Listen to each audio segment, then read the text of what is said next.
Thanks, Mark. So as he mentioned, I've been working on Mark's team this sprint, and it's been a joy, been a pleasure. I want to begin with a story, and the story goes back a few weeks. And I looked around, and Pete was there. He was singing a song, and he was singing a song about machine learning. And he was looking really happy. He was, as you can see, just had his hair dyed. And then a young man came in, known as Richard Marshall, and he asked the question: are we securing all of our data? No. Now there was some panic. There was some questions asked, and so we examined all our databases and realised that not everything was as secure as we thought. And so we all feared that it would be another series of Prison Break, and we'd have to break Pete out of Fox River. But and so as a result of this, the retirement sprint has really been all about security. We've all been following up from what the guys have done. We've been focusing on making sure that we're battening down the hatches, encrypting all that we can, and doing a lot of work there. And so that's involved making some modifications to the applications we have and the data. And also, Rob's been doing a lot of work into investigating how we can actually encrypt the legacy data we have, which is managed by the Advice Engine. And that's been a really good piece of work.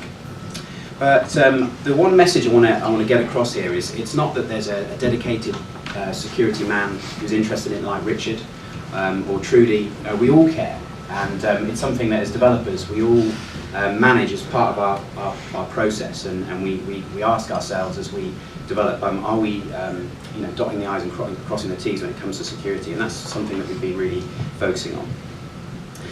But I want to finish with a little description and explanation about the suitability letter that we've been doing for the Wealth Wizards House View of Retirement. So previously, what happens when we wanted to build a suitability letter, perhaps for LV, they would come to us and get an external company to produce a Word doc. And this Word doc would be perhaps 70 pages long, and there'd be lots of conditional logic and saying, perhaps if it's a referral, show this section, or if it's an annuity, show this section. And so what developers would do is they would go off and they would write lots of code. It would take a lot of time and a lot of testing. And what we would do is generate what's known as HTML. And HTML typically is used, as you probably know, to build web pages. We would then take that HTML and we would run it through a tool to create a Word doc. And that's fine, and it's a decent solution, but the problem is what happens is that when you create the HTML document, getting it to look like the Word doc that they actually want is really quite difficult. And so we were thinking of going down the same route again for the Themis project. But then Scott came up with a really good idea. What if we could take the Word doc template that comes from the external company and kind of tokenize it, template it, so that we could swap in the dynamic data at the point we need to generate the solution, and get rid of all this HTML generation, and just take the template, swap in the dynamic data, and give them the doc. And so we played around with, we found a tool, and we found that it worked pretty well. And so we ended up with a document that's a little bit like this. So we took the document that was produced from the third party, and we tokenized it, swapping in these little tokens here, as you can kind of probably work out, to allow us to swap in the postcode and so on and so forth. And the really powerful thing about this is that when it comes down to things like tables and so on, there's a whole syntax around tables and so on that allows us to repeat things. So if someone has multiple incomes, we can create multiple rows and so on. So a really simple tool. And the outworking of that is that we've been able to save a massive amount of time in generating the suitability letter. So in years gone by, if we would have written this and created the HTML and done lots of work to make it look right in the Word doc format, it would have taken us loads of sprints, maybe 4 or 5 sprints.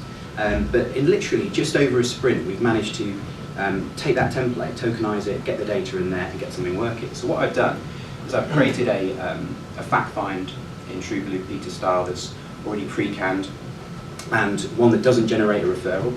And at the point I generate the solution now, just just wait a couple of seconds for this to go off, and what this does is it creates a number of documents, so that's why it takes a little while. And if you go in the advice history, you can see there at 9:44, I've got my suitability report, statement of fact, and the summary. So if I now click on that suitability report and wait for that to download.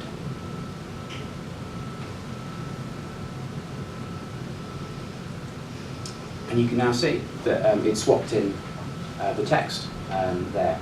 And as I scroll through it, you can see that it's put in the figures. If I scroll a little bit further down, you've got the figures for the solution. So the big key message I want to try and get across here is that that we've saved a massive amount of time and really created a situation where perhaps a member of the product team could ask a developer, what tokens do I have available for me? And they could actually make the change to the template themselves. So instead of having to wait for a developer to do the template change, we've actually freed that whole process up. So massive amount of cost saving, thanks to Scott's suggestion. So that's our sprint. And I'm now going to hand over to Yonit and Anton, who are going to talk about DB transfer.